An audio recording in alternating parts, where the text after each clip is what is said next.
Hello everyone, welcome back to Parcham. आप लोग ने तीन वर्ड्स को हमेशा सुना होगा, which is copyright, patent and trademark. इन तीनों में क्या डिफरेंस होता है और फिर इन तीनों में डिफरेंस जानने के बाद हम समझेंगे आज की हमारे पास न्यूज़ क्या है। बहुत ही छोटी और बड़ी आसान सी न्यूज़ है, बस हमको इन तीनों शब्दों के मीनिंग्स को समझने की ज़रूरत है। आप लोगों ने सुना होगा कि पायरेसी को लेके कई सारे एक्ट्स भारत में भी हैं, पूरे वर्ल्ड में भी है, जिससे जैसे कि कोई भी मूवी आई है तो पायरेटेड अवेलेबल ना हो, इससे क्या होता है, प्रोडक्शन को, डायरेक्टर को लॉसेज होते हैं, नुकसान होता है।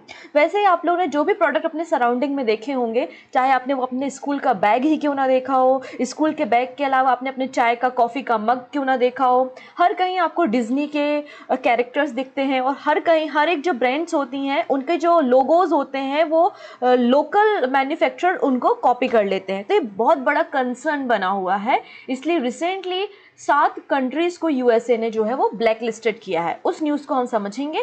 पहले हम बात करते हैं what is the copyright, patent and trademark, क्योंकि इन तीनों को ही मिला दिया जाए तो इंटेलेक्चुअल प्रॉपर्टी बन जाती है। तो हमारा यहाँ पे टारगेट है इंटेलेक्चुअल प्रॉपर्टी को समझने का। तो जैसे कि मैंने एक नोवेल लिखी, मैंने नहीं, चेतन भगत ने कोई नोवेल लिखी है, तो क्या चेतन भगत का जो नॉवल का कंटेंट है उसे यूज़ किया जा सकता है विदाउट उनकी परमिशन? जैसे कि अगर टू स्टेट मूवी बनानी थी नॉवल पे, तो क्या विदाउट उनकी परमिशन के उस मूवी को बनाना पॉसिबल था? आंसर है नो, क्योंकि वो नोवेल, वो आर्ट वर्क किसका है? अब चेतन भगत का है। तो जो भी आर्टिस्टिक वर्क होते हैं उनको प्रोटेक्ट करने के लिए कॉपीराइट होता है।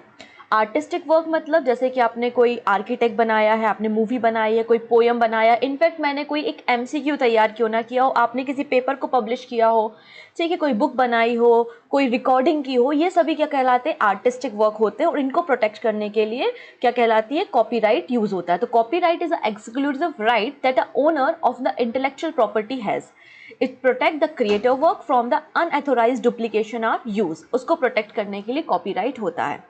कॉपीराइट के बाद अगला वर्ड जो यूज़ किया जाता है वो पेटेंट यूज़ किया जाता है। जो हम बड़ी बड़ी जर्नल्स पब्लिश करते हैं, कोई रिसर्च पेपर है, कोई एक डिवाइस मैंने डिज़ाइन किया है, फॉर एग्जांपल ये डिवाइस ही मैंने डिज़ाइन किया है, मैं नहीं चाहती कि इसकी जो भी मैन्युफैक्चरिंग है, जो भी मैंने कैरेक्टरिस्टिक इसमें यूज़ किए हैं, कोई भी ऐसा सिमिलर डिवाइस मार्केट में आए, तो मैं क्या कराऊंगी? इसका पेटेंट कराऊंगी। पेटेंट एक लीगल राइट हो जाएगा मेरे वर्क का। समझ रहे हैं? तो कोई भी चीज़ अगर आप मैन्युफैक्चर करते हैं, कोई जर्नल पब्लिश कराते हैं आप, ठीक है ना, कोई मैन्युफैक्चरिंग करते हैं, कोई इन्वेंशन करते हैं, तो उस चीज़ में क्या किया जाता है? पेटेंट कराया जाता है। और पेटेंट जो है वो एक इंटेलेक्चुअल प्रॉपर्टी के अंतर्गत आता है, जो कि ओनर्स को लीगल राइट प्रोवाइड करता है, जिससे आपके प्रोडक्ट्स को आपकी परमिशन के बिना ना कोई यूज़ करेगा, ना उसे सेल करेगा, ना ही उसको दोबारा से मैन्युफैक्चर करेगा। अब यहाँ पे ये सारी चीज़ें कि कब तक के लिए पेटेंट होंगे या राइट्स कब तक होगा, तो ये बातें डिसाइड करता है WIPO, world intellectual property organization. तो उनके अकॉर्डिंग पेटेंट जो है वो 20 साल तक के लिए वैलिड रहते हैं।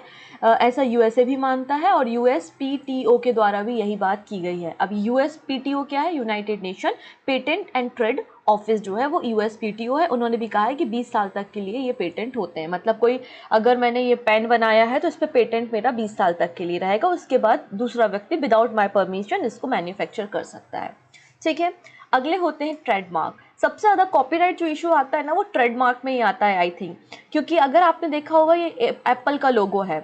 ऐसा तो है नहीं कि एप्पल की वॉच के अलावा कोई भी मोबाइल फ़ोन के कवर मार्केट में मिल जाते हैं 50-50-100 रुपये में, जिसमें एप्पल का लोगो बना होता है। आप टी शर्ट्स वगैरह पहनते हो उसमें एप्पल का लोगो बना होता है ना? क्यों? क्या आपने एप्पल से जाके पूछा था कि आपका लोगो हम यूज़ कर लें? या आप डिज्नी कैरेक्टर्स को जब यूज़ करते हैं तो जाके पूछते हैं कि हम कैरेक्टर यूज़ कर लें? नहीं। बहुत सी कंपनीज होती हैं, परमिशन लेती हैं, उनके पास लीगल राइट्स होते हैं उन मार्क्स को यूज़ करने के, लेकिन मैक्सिमम जो हमारे लोकल बैंडर्स होते हैं वो इन लोगोस को जो है वो पायरेसी करते हैं, इनको अनऑफिशियली या लीगल तौर पे नहीं यूज़ करते हैं। तो ये जो लोगो होते हैं, जो पिक्चर्स होती हैं, डिज़ाइन होते हैं, सिंबल्स होते हैं, ये सभी ट्रेडमार्क आते हैं। बात समझ में आई? तो कॉपीराइट में क्या होगा? जो आपका आर्ट वर्क होगा, पेटेंट में आपका इन्वेंशन एंड रिसर्च होंगे और ट्रेडमार्क में आपका लोगो होगा। इन सभी लोगों को मिला दो तो आपका क्या बन जाता है? ये इंटेलेक्चुअल प्रॉपर्टी बन जाती है। ठीक है, तो इंटेलेक्चुअल प्रॉपर्टी में आपने मेजर तौर पे पेटेंट मिलते हैं, ट्रेडमार्क मिलते हैं और कॉपीराइट। ये सब चीज़ें मैंने डिसाइड नहीं की हैं, WIPO मतलब वर्ल्ड इंटेलेक्चुअल प्रॉपर्टी ऑर्गेनाइजेशन के द्वारा डिसाइड की गई हैं, जिसके डायरेक्टर जनरल कौन है? अभी डैरेन टैंग है। और यूनाइटेड नेशन की एक पेरेंट बॉडी जो है वो WPO है। आइए अब हम बात करेंगे अपनी न्यूज़ की तरफ। इसके अलावा मैं आपको बता दूं, हर साल इन्हीं प्रॉपर्टी राइट्स के बारे में लोगों को अवेयरनेस कराने के लिए और बताने के लिए, अगर आपने कुछ बनाया है तो उस पर आप लीगली एक्शन कैसे ले सकते हैं या कॉपीराइट कैसे ले सकते हैं। तो इसके लिए 26 अप्रैल को यहाँ पे वर्ल्ड इंटेलेक्चुअल प्रॉपर्टी डे भी सेलिब्रेट किया जाता है। IP and youth innovating for the better future यहाँ पे थीम रही थी अभी 26 अप्रैल की। ठीक है, चलो अब हम बात करते हैं अपनी न्यूज़ पे। तो यहाँ पे चाइना, रशिया, इंडिया और इसके अलावा और भी नेशन है, टोटल 7 कंट्रीज हैं जिसको USA ने प्रॉपर्टी राइट ब्लैक लिस्ट किया है।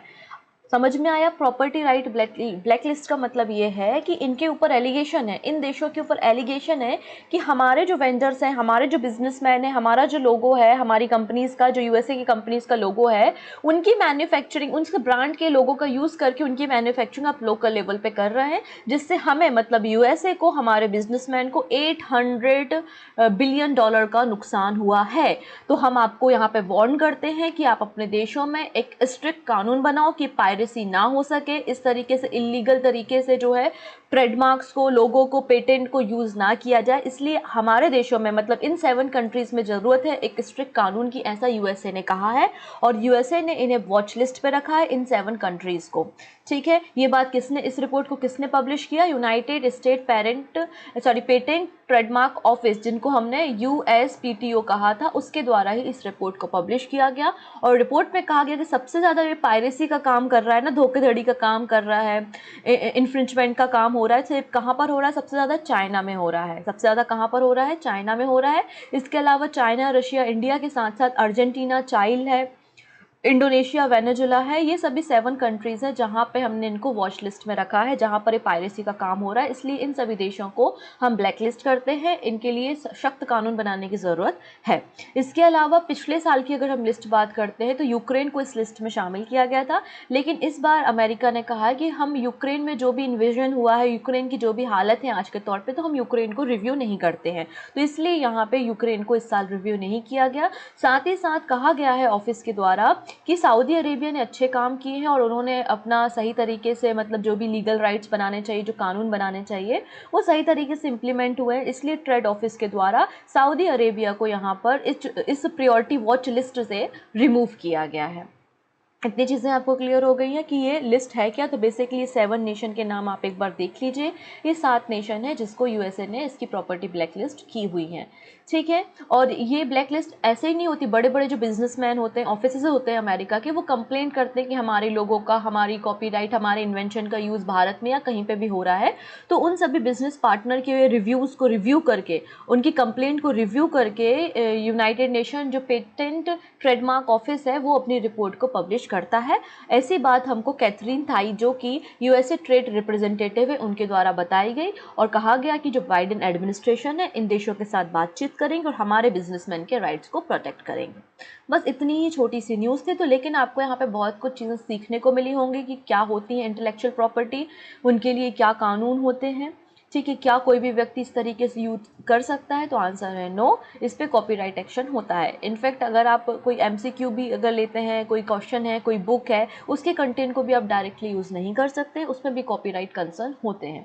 तो यहाँ पे जाते जाते मैं एक क्वेश्चन आपको देके जा रही हूँ कि what protect the intellectual property created by inventor. Inventor के द्वारा अगर उनकी प्रॉपर्टी को लीगल राइट देने हैं तो वो किसके अंतर्गत उसको रजिस्टर करेगा? कॉपीराइट, GI, पेटेंट या रजिस्टर्ड डिज़ाइन? तो जो भी आंसर है आप कमेंट में हमको दीजिएगा। Thank you so much. इसके अलावा एक important news, RRB NTPC group D का कोर्स लॉन्च हो चुका है। परचम के एप्लीकेशन पे नहीं देखा है तो बिल्कुल अभी जाइए प्ले स्टोर में, परचम का एप्लीकेशन डाउनलोड कीजिए और एप्लीकेशन के जरिए आप इस कोर्स को देख सकते हो और इसमें पिछले 3 साल के PYQs को भी एड ऑन किया गया है।